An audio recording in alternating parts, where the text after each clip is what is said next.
Brought to you by JEGS.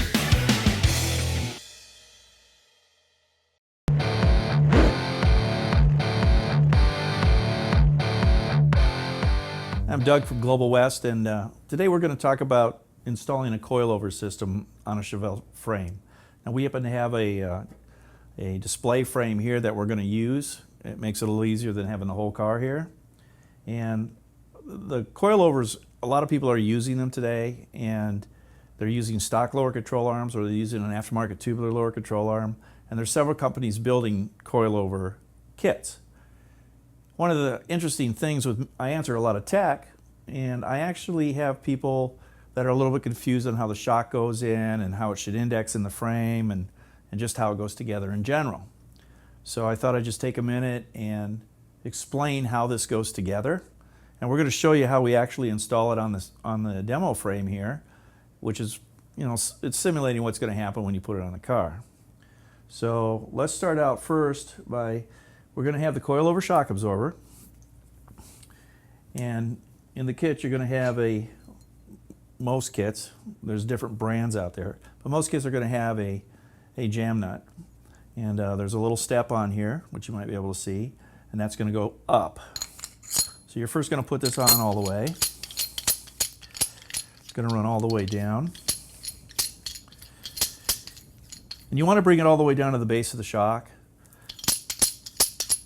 It'll make life a lot easier when you go to install it on the car, because you don't want any spring pressure on the coil when you get around to doing this. So run this all the way down.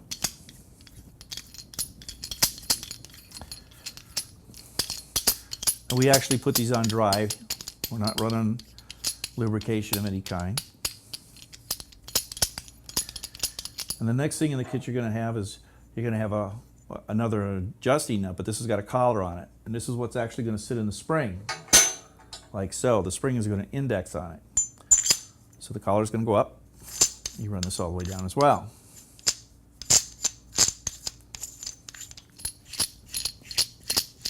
Okay, so once you get this all the way down, then what we're going to do is, in our particular kits, we're going to give you a thrust bearing kit. So you're going to have you have a thrust bearing, needle bearing setup here, and a couple of flat washers. They're going to go together, flat washer, needle bearing, flat washer. They're going to drop on down here. They're going to index on this collar.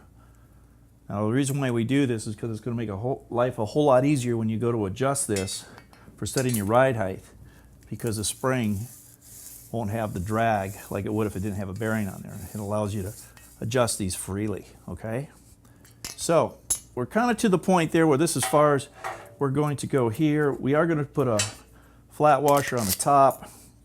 You're going to get a cushion, and that goes on next. And we're pretty much ready for putting the coilover on. Now, on the car, what you're going to do is you're going to remove the shock, of course, the stock shock. You're going to take the coil spring out and use a coil spring compressor to get it out. There's a lot of kinetic energy there, and you don't want that thing flying out at you. So use a spring compressor, and you're going to drop the lower control arm or swing it down off your spindle. Now what we've done on this frame is we've already got that completed. We have the lower arm out of the way, and we're going to go ahead and show you how this is going to install into the frame. So let's get started. Okay, so you can see on the frame here we've got the lower control arm out of the way, and we're ready to accept the coilover kit. Now on our display here, we've deliberately cut a section of the frame out right here so you can see how all this is going to go together. Now when we do these, we also leave the spindle intact. The upper control arm's still on the car, the spindle's hanging from the upper control arm, so your brakes would be on there, everything's still okay. All you have to do is drop this lower control arm. The sway bar will be off as well.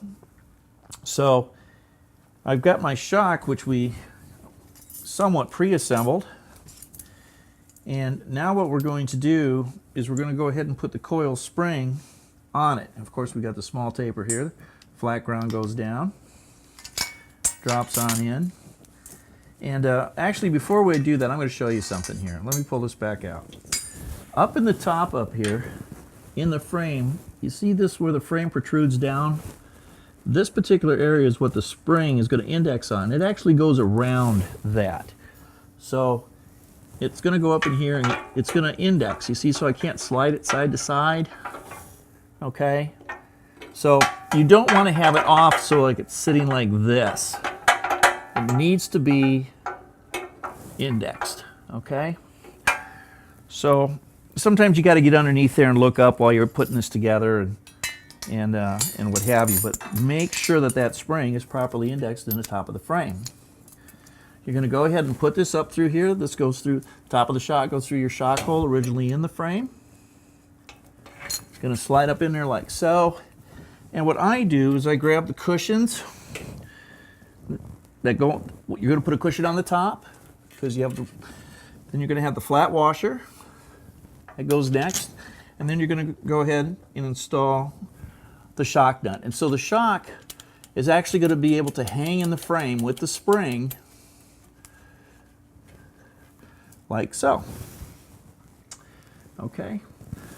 So when you get this in there, as you can see, the shock now, when you do a coilover, the shock bolts on top of the lower control arm. This is whether you're running a stock arm or one of our tubes or somebody else's.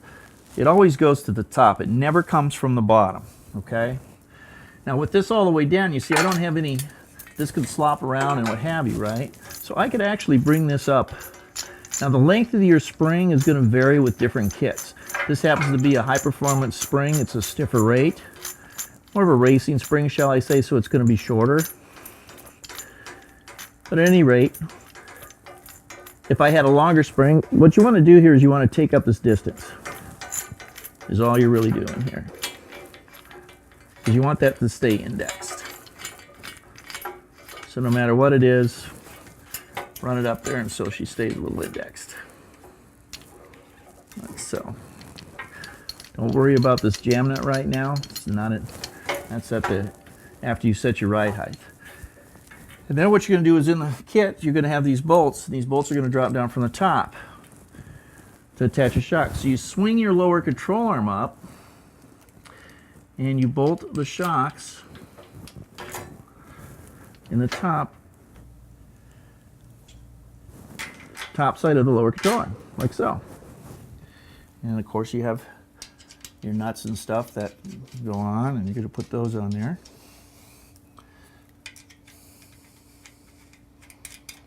Okay. So now the shock absorber is actually installed. Now we still have to attach it to the spindle here, okay? So in that particular case, as I pull this up, I can back this down a little bit because I'm pushing up with my hand to keep it indexed. But when I drop this down, I'm also able to move the ball joint closer to the spindle. So I'm going to bring this down just a little further. Again, this all has to do with the length of your spring. And as it comes up through, I'm making sure that I'm still indexed in the top.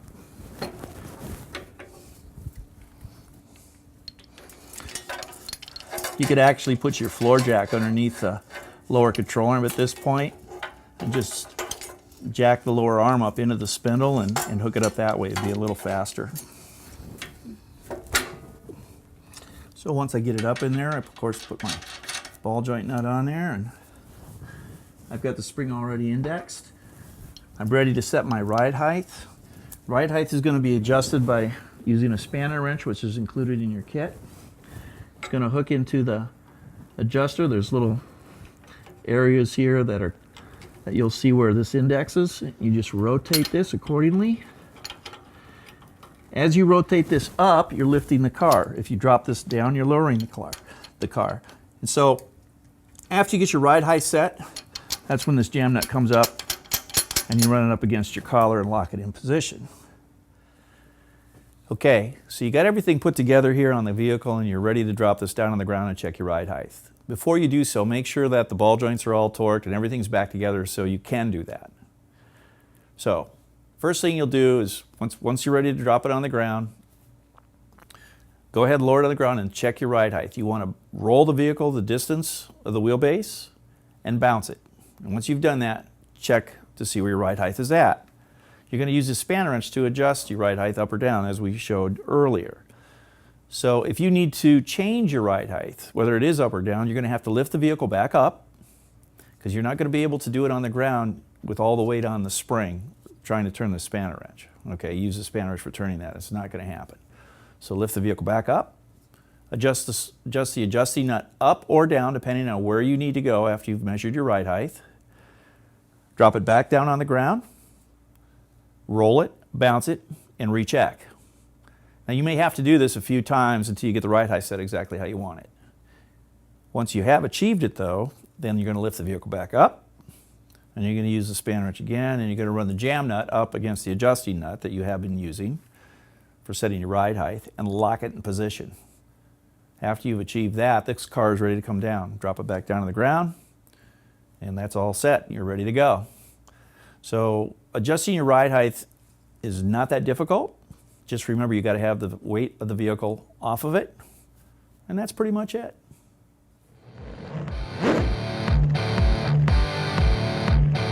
Brought to you by JEGS. Lifetime support. Complete customer satisfaction. Delivering performance since 1960. JEGS.com.